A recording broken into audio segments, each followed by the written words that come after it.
बापू नमस्ते. नमस्ते. माझ्या समोर रामहरी भाट बसलेले आहेत की ज्यांनी मराठी तमाशा परंपरेमध्ये मोठं योगदान दिलेलं आहे. विशेषतः 1982 नंतर त्यांनी एक फिरत्या रंगमंचावरील तमाशा जो निघाला की गुलाब बोरगावकर यांच्याबरोबर असणारी पार्टी गणपती मानेंची होती ती फुटली आणि एक वर्षभर मंगला बनसोडे यांच्याबरोबर त्यांनी तो तमाशा फडकेला आणि नंतर स्वतंत्र तमाशा फडकेला. त्यावेळेला बापू रामहरी भाट यांच्याशी गणपती मानेंनी करार केला आणेवाडीला आणि त्यांच्या आपल्या तमाशात घेतलं. त्यावेळेला गणपती मानेंची खरी परंपरा मराठी लोकनाट्य तमाशापर्यंत लिखित वगनाट्यांची होती आणि ते स्वतः वगनाट्य लेखक म्हणूनच 1968 सालापासून चंद्रकांत ढवळपुरीकर, दत्ता महाडिक पुणेकर, त्यानंतर स्वतः गुलाब मामानी त्यांची पार्टी हे ते स्वतः वग लिहित होते आणि त्या पार्ट्या त्यांच्या वगावर चालत होत्या. 82-83 बापूंच्या बरोबर त्यांनी करार केला आणि स्वतःचा तमाशा फड ज्यावेळेला त्यांनी काढला गणपती माने त्यावेळेला कायदा आमच्या बापाचा हे वगनाट्य आलं रंगमंचावर आणि बापूंनी त्याच्यात महत्त्वपूर्ण भूमिका केली. बापू हे वगनाट्य कसं होतं आणि त्यांची भूमिका तुमची कशी होती? हे वगनाट्य असं गावगुंडी कारभार सगळा. त्यात माझी भूमिका एक डायलॉग आहे, आईला ह्या कायद्यासारखी हरामखोर गोष्ट या जगात दुसरी कुठली नाही.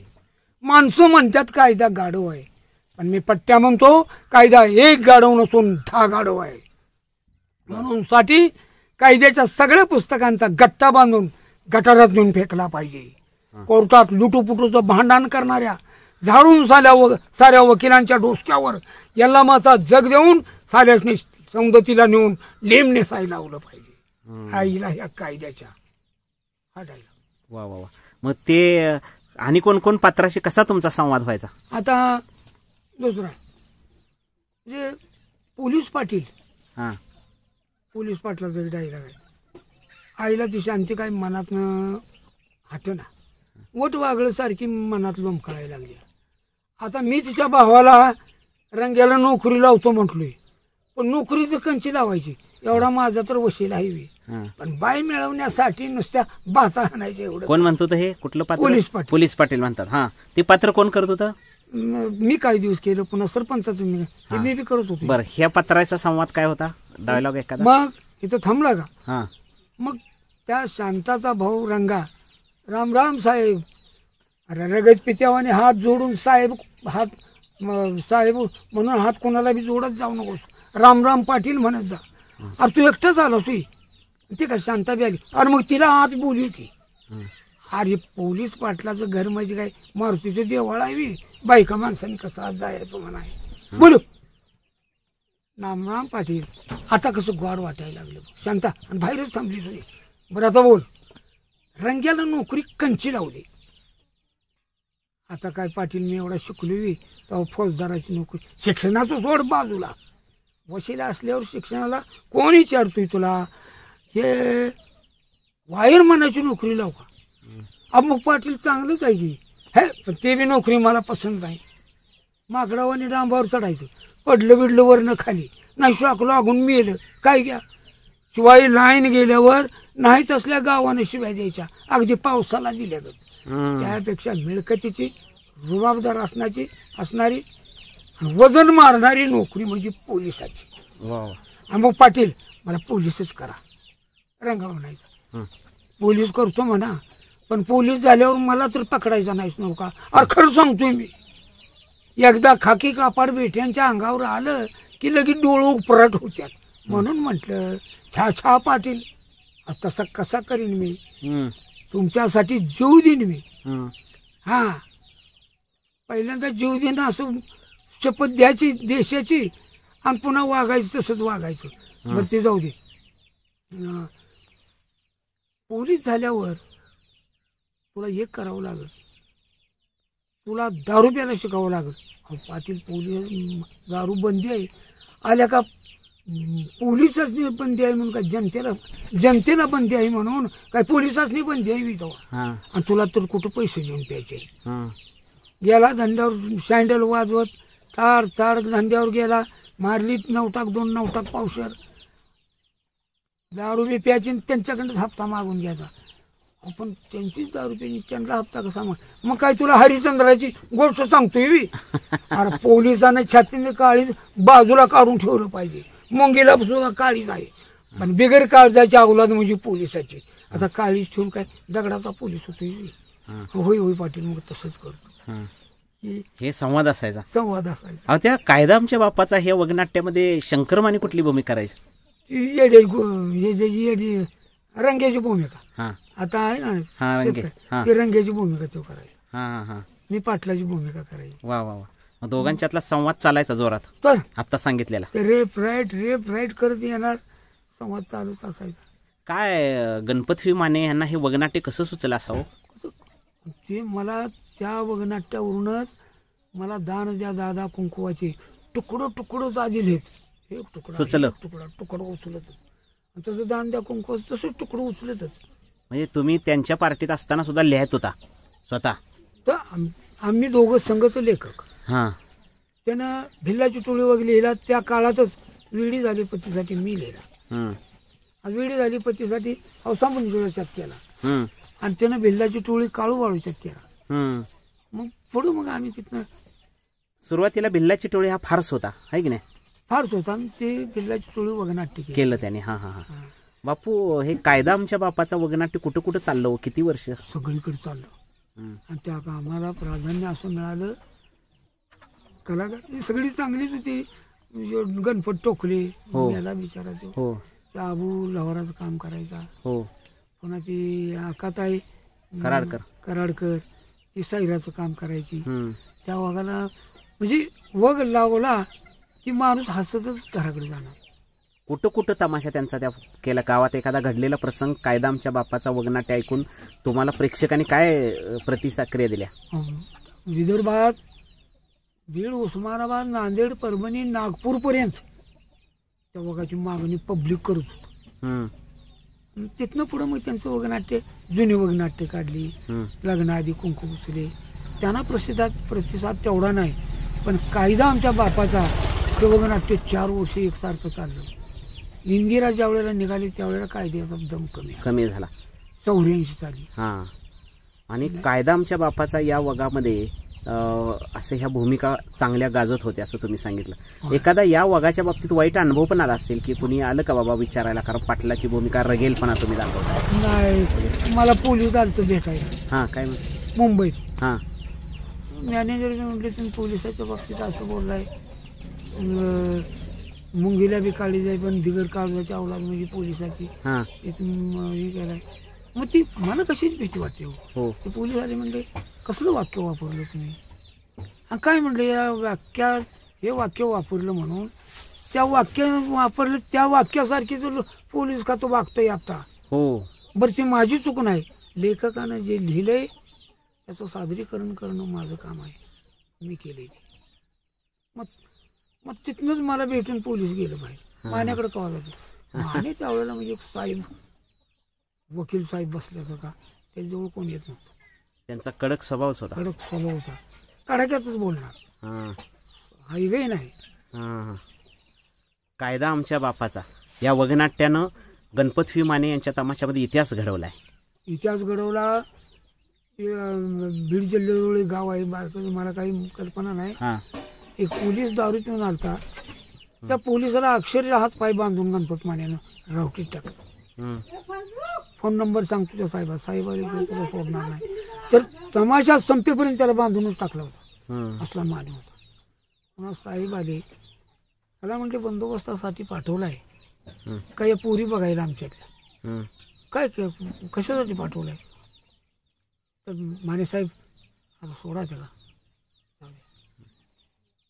कंप्लीट 3 तास पोलिसाला बांधूनच टाकलो. चुकलेल्या गोष्टीला शासन सुद्धा मागं पुढं करायला माने घाबरत नव्हते. घाबरतच नव्हता. व्यसन करणाऱ्या कलाकार काट्या घालत होता असं. आणि निर्व्यसनी कलाकार त्याच्या तमाशात जाऊन झाले होता का बिचारा सोन्याच्या स्वर्गात आहे.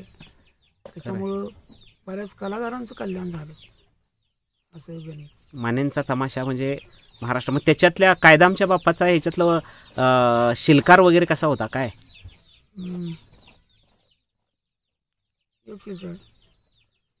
कलियुग गेले बिघडून पुत्र पित्याला देईना मान, म्हणजे मी तयार केलेला शिलकार. कलियुग गेले बिघडून पुत्र पित्याला देईना मान, सुने नव केला सासूचा खून, भाऊ भावाला मारी तोडून, कलियुगाची ऐका रीत, शब्दावर द्या चित्त ठेवा लक्षात. ही मानेंच आहे. कडी माझी, हा. पण मानेच्या त्या बघायच्या सुरुवातीला मी वापरत होता कडी वा वा. टाकायला टाकायला. हा हा हा. मी त्याला अनुसरून. हो हो हो हो. चालतंय. कायदा आमच्या बापाचा आणि गणपतवी माने यांच्याविषयीचा सगळा जीवन प्रवास तुम्ही थोडक्यात बापू फार सुंदर शब्दामध्ये एकंदरीत सांगितलेला आहे. आणि खरं तर मान्यांच्या आठवणी आज आपल्या मनात तरुण आहेत आणि तुम्ही त्यांच्याबरोबर तुमचंही वगनाट्य गाजवली वेगवेगळ्या ठिकाणी. होय. मानेने तरी काय स्वतःच्या तमाशामध्ये एक वेगळं नातंच निर्माण केलेलं होतं. अहो तसा तमाशाच नव्हता. फिरता रंगमंच आणला आणि काय घडलं? फिरता रंग म्हणजे 82 साली आणला तर जिथं जिथं पार्टी लागायची तिथं बागीच्या 4-5 तमाशे येऊन लागायचं आणि ती रात्रीच निघून जायची हां तंबू उतरून. हां. तर पूर्ण महाराष्ट्रात त्याच्या पार्टीजवळ पार्टी यायला भेट होती. हो अहो काय इंदिराला या परभणीला असा गल्ला आणि 2 रुपये तिकीट. हो हो बापू. नंतर 85 साली इंदिरा गांधीचा 84ला खून झाला. त्यावेळी लगेच 6 महिन्यात 4 महिन्यात पुढच्या सीझनला गणपती मानेंनी इंदिरा पुन्हा हे जन्माला हे वगनाट्य आणलं. हे काय नाव आहे? जन्माला ये इंदिरा पुन्हा. बघू बघू बघू. हां काय आहे ते? जन्माला ये इंदिरा पुन्हा.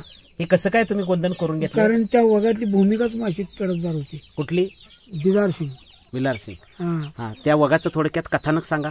मग ती भानगड अशी सत्वसिंग बीएच सिंग इंदिराला मारलं आणि 84 साल संपून दिलं नाही.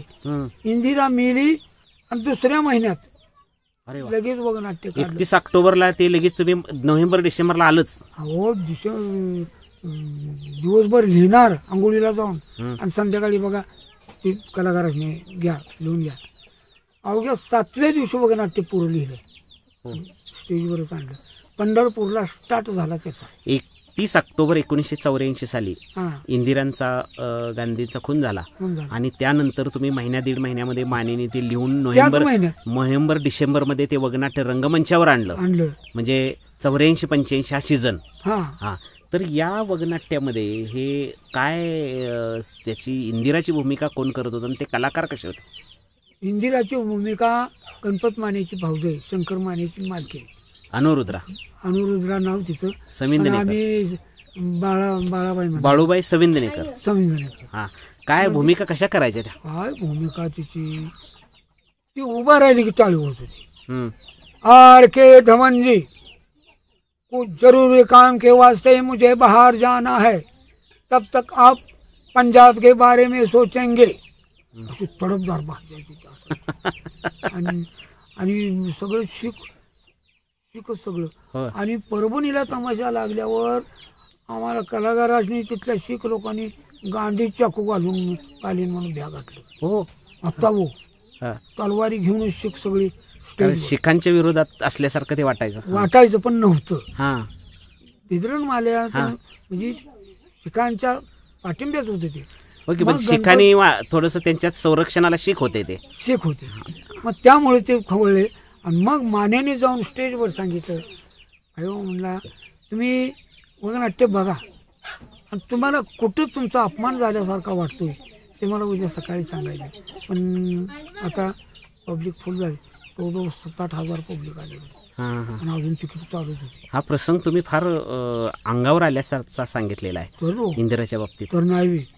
आणि मग जेव्हा वगनाट्य चालू झालं बिद्रनवाला आला मग ते शीख समाज सगळा खुश झाला. बिद्रनवाल्याची काय भूमिका त्याच्यात साकारलेली आहे? बिद्रनवाल्याची म्हणजे इंदिरा गांधीच्या विरुद्धच भूमिका सगळी. हो. गुंगी गुडिया. इंदिरा गांधीला बिद्रनवाला गुंगी गुडिया म्हणायचा. का तक जाएगी देखील. मग त्या सुवर्ण मंदिरात रक्तपात झाला. लग्न मिश्रित लोक पाणी पिली. इतका प्रसंग त्यांचा दांडगा होता. पण शेवटी शिखांची बाजू पडकी दाखवलेली नाही. पडकी बाजू ही इंदिरा गांधीच्याच बाजूची. त्यांनी केलेल्या चुका असं दाखवले काय? हा. आणि मग हे शीख बिद्रनवाल्याची भूमिका शंकर माने करत होते. होय. काय होते? कसं काय डायलॉग मारायचे? डायलॉग म्हणजे हे इंदिरा गांधीच्या विरुद्ध हां गुंगी गुडिया ही गोड साखरेची भावली आहे असं असं ते हिंदी डायलॉग ते आता मला पाठ बरं, नाही. त्यात तुमचा डायलॉग काय होता? तुम्ही भूमिका कुठली करत होता? मी देदार सिंग दरोडे करायची. हां, कसं काय, कशी करत होता सांगा? आता ती भूमिका तुम्हाला सांगतो, दरोडे घालायचं आणि भिद्रणवाल्याच्या त्या बाकीच्या दरोडेखोरांना हे वास्तविक वगात किंवा वास्तवात होतं ते दरोडेखोर? तर- ते काल्पनिक आणलं होतं?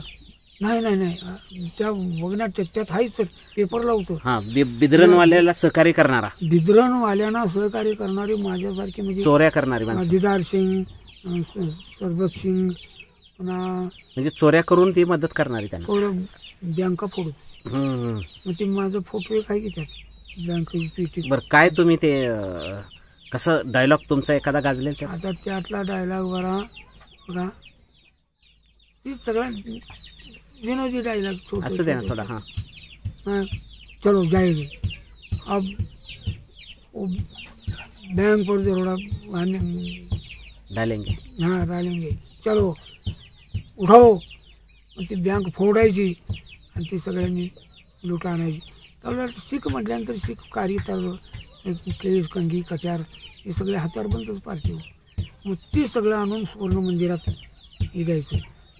पण ज्या वेळेला या भारतीयांनी सुवर्ण मंदिर घेरलं त्यावेळेला शिखांच्या आतल्या आत मेलेलं आहे. शिखांचे बॉम्बस्फोट झाला आणि पाणी मिळालं नाही त्यांना. आणि बिद्रणवाला बी त्यातच मिळाला.